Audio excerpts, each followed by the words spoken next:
Y también nos acompaña el coronel Juan Carlos Liendo. También gracias por estar con nosotros esta noche. Buenas noches, Bienvenido. Tatiana. Andy, buenas noches. Buenas noches.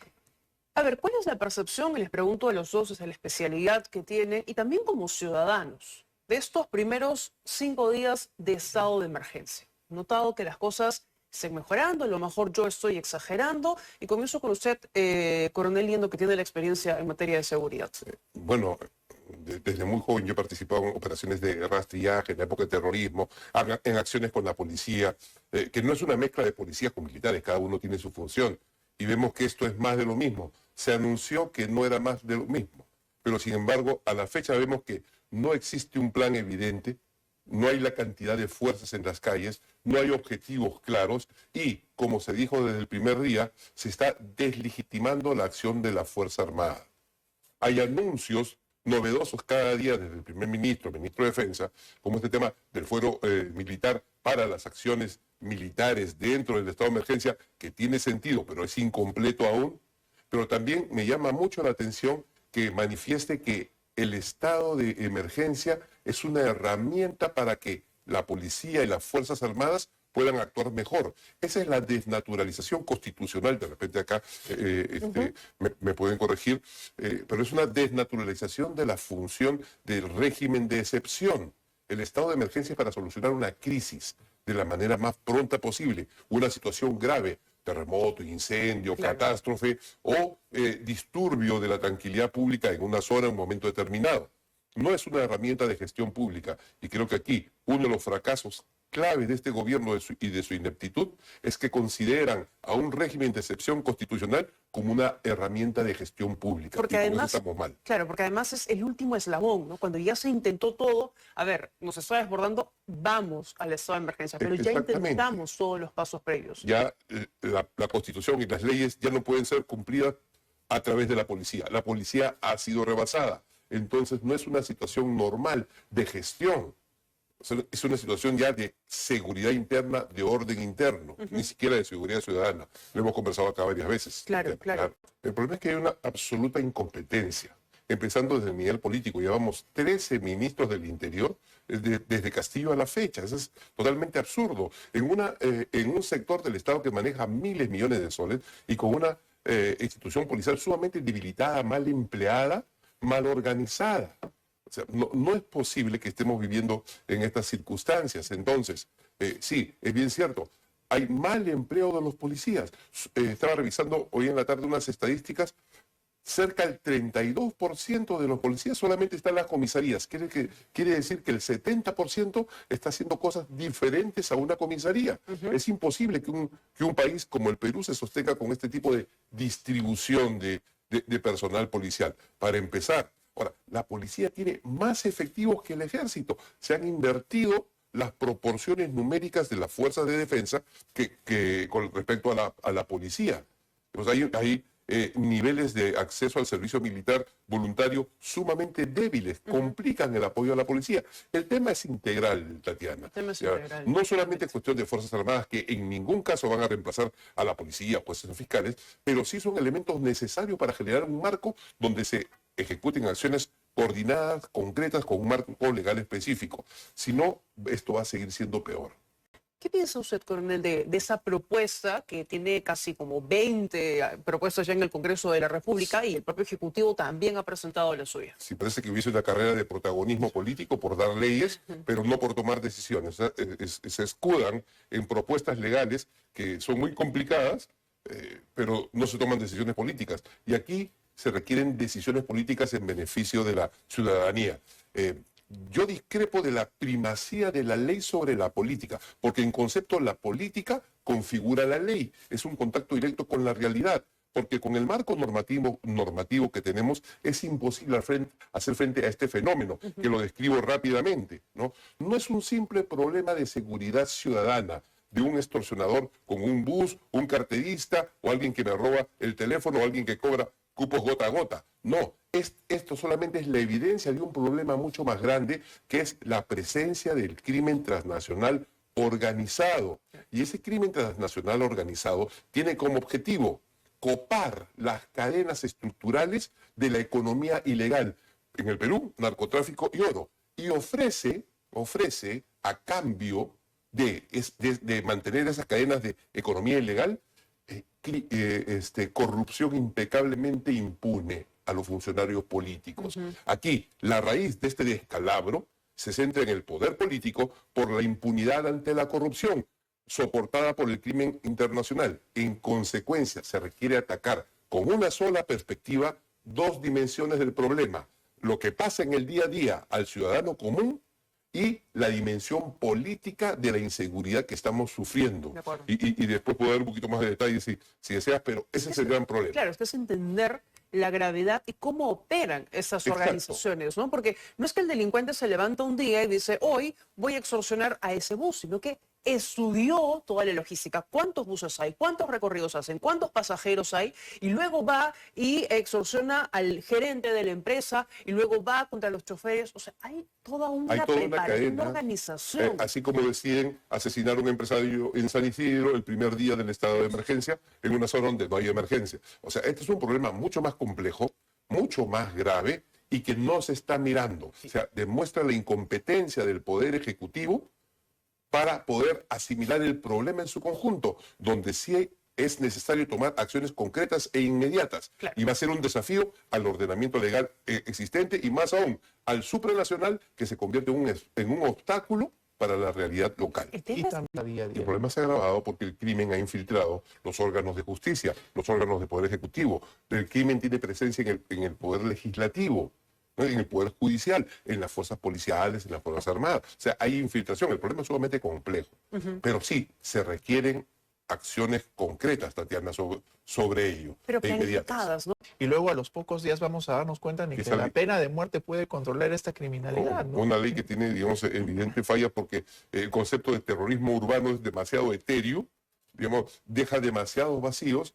El proyecto de ley no tiene una instancia de coordinación interinstitucional, no asigna responsabilidades, no considera presupuestos. O sea, es más que nada populismo puro. Y la pregunta es si eso realmente va a solucionar el problema. No creo, ¿no? No, definitivamente. Y justo la semana pasada que estuvimos acá en el programa, Tatiana, esta persona que desde El Salvador, que formaba parte del plan de seguridad, el diputado, ¿no? Dijo claramente que El Salvador tomó acción ya concreta cuando se atacó el sistema de transporte, ¿no? Cuando empezaron a matar transportistas en la ciudad y en el interior del país, porque ese es el punto de quiebre. Paralizas el transporte, paralizas el país. Exacto. ¿No? Y en ese sentido va a ser inevitable una acción dura del gobierno sobre esta dimensión, ¿no?, de crimen transnacional y del crimen ciudadano que estamos viendo, en la misma dirección que lo tiene El Salvador y Ecuador. Aquí va a tener que existir un marco legal específico. En los dos lugares han considerado a los criminales delincuentes como terroristas, más allá de juicios de valor. ¿Para qué? Para poder justificar y dar autorización a las fuerzas que hagan detenciones masivas y juicios sumarios, pero así en forma contundente, con jueces sin rostro, ¿no?, durante un periodo de tiempo, para quitarle el elemento del crimen que está generando esta zozobra. O sea, va a ser algo muy, muy duro y muy crítico. Simultáneamente, las reformas en el Ministerio Público y las reformas en la institución policial y en el Ministerio del Interior van a ser indispensables. Por ahí creo que va a tener que ir siendo el camino. Este es un entrampamiento político. O sea, definitivamente, ya las leyes, por más que se den, no encajan en ningún esquema de decisiones políticas. Y esto solamente se puede arreglar desde el Ejecutivo, digamos, con decisiones claras y firmes, con la legislación que tenemos. Lamentablemente, ese es un punto de vista, una apreciación política. Con la legislación que tenemos, con la legislación supranacional, que se ha ido desvirtuando desde su origen de protección de derechos a protección de garantías que favorecen a criminales y delincuentes. Es un hecho concreto.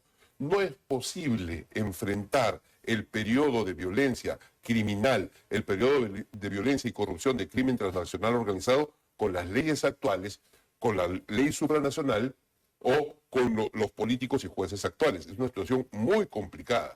Si no se reconoce eso, ¿no?, más la crisis en los sectores de ejecutivo y sector interior, policía, si no se reconoce eso, entonces ¿Qué vamos a esperar? ¿Otro Tarata? ¿Vamos a esperar que un día acá se molesten los delincuentes y hagan lo que sucedió en Ecuador, que en una mañana y una tarde pusieron en terror a todo el país, y que venga un país extranjero a organizar la policía o una compañía privada como en El Salvador para que organice la seguridad? ¿Vamos a esperar eso por la legislación o la preocupación supranacional? Yo creo que eso es muy complicado. Yo me refiero directo a lo que acaba de mencionar el doctor, porque lo discutimos con Renzo Reyardo en el CAEN la semana pasada. Seguro por ello fue un poco el tema. Y yo creo que lamentablemente sería muy deseable que las cosas funcionen como acaba de señalar el doctor, pero yo sinceramente no lo creo. No es un tema de buena voluntad. Es como debería funcionar. Es como debería funcionar. La lógica y la razón civilizada nos llevaría a eso. Pero yo considero que es, y lo digo con la finalidad de generar debate, ¿no? Considero que es imposible. Y me remito a los modelos de Ecuador, El Salvador y lo que pasó en la ciudad de Rosario, en Argentina, cuando Milei tomó el poder para controlar el crimen que se había desbordado en Rosario con el narcotráfico. Aquí la propuesta es que definitivamente el gobierno ha sido desbordado, la policía ha sido desbordada, y la propuesta que se discutió en el CAEN era como sucede en El Salvador y en Ecuador, formar un comando operacional del Frente Interno como sucedió en la época del terrorismo, bajo dirección operacional del jefe del comando conjunto, para atrapar a los criminales del día a día, pero supervisados y dirigidos políticamente por el Consejo de Seguridad Nacional. ¿Qué es lo que está sucediendo en Ecuador y lo que está sucediendo en El Salvador? No hay ninguna organización actual en el Perú que pueda hacer frente a ello. Tiene que haber una organización nueva, no por burocracia, y no que genere consensos, ni que genere burocracia, sino que genere jerárquicamente responsabilidades con participación de todos los sectores. Tenemos el ejemplo, tenemos la receta. ¿Y quién copió de nosotros? Lo dijeron acá la semana pasada. Salvador copió la receta peruana. Sí. Aquí solo que no lo queremos ver. Un comando operacional del Frente Interno, detenciones masivas, juicios sumarios, jueces sin rostro, insisto, para generar debate, digamos, ¿no? Y una dirección centralizada con objetivos políticos claros y firmes, ¿no? Con los medios y recursos necesarios. Cuando ingresó Fujimori se utilizaron todos los recursos del Estado, se unificó inteligencia. Hoy que la inteligencia nacional es irrelevante, inteligencia y contrainteligencia. Tenemos el ejemplo, cuando el Estado se pone las pilas y usa todos sus recursos, es más que una banda de criminales, es más que un sistema de corrupción, pero no se quiere tomar la decisión, porque se requiere valor y se requiere arrojo para enfrentar este problema. ¿Coincide con su opinión? No necesariamente, yo sí coincido de manera muy clara de que la prioridad es la seguridad del ciudadano, eso es indiscutible. Recursos hay, y no, yo no apuesto por el tema de que faltan recursos. El Ministerio del Interior tiene rubros de gastos en cero de lo que va del año, no puede gastar los miles de millones que tiene, y los que tiene no los gasta. Tiene más de 5.000 millones en atención a gestión e infraestructura. No pueden comprar chalecos antibalas, no pueden comprar patrulleros, en cero está la inversión. Los policías compran sus cartuchos, claro. Exacto, o sea, y es un problema, antes que recursos, es un problema de gestión. La prioridad, obviamente, es la seguridad ciudadana, pero aquí tenemos un problema inmenso en seguridad nacional. No puede ser un país como el Perú, con los recursos que tiene, las circunstancias internacionales donde todos los países fronterizos están modernizando sus fuerzas armadas, nosotros tenemos que dar un salto de 50 años en nuestro sistema de defensa aérea. O sea, desde el 75 no hay una inversión contundente en nuestro sistema de defensa aérea.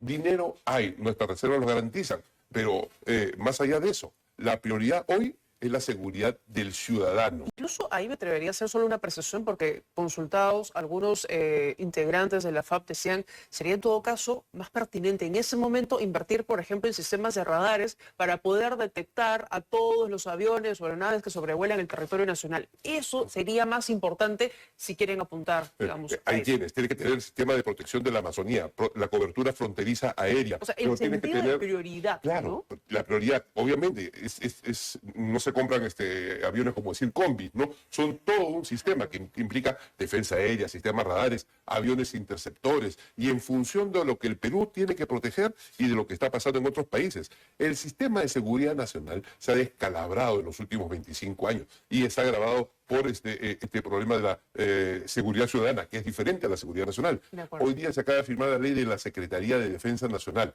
La crean, la activan y desactivan. Vamos a ver si genera un espacio también para ordenar los asuntos de seguridad y defensa nacional.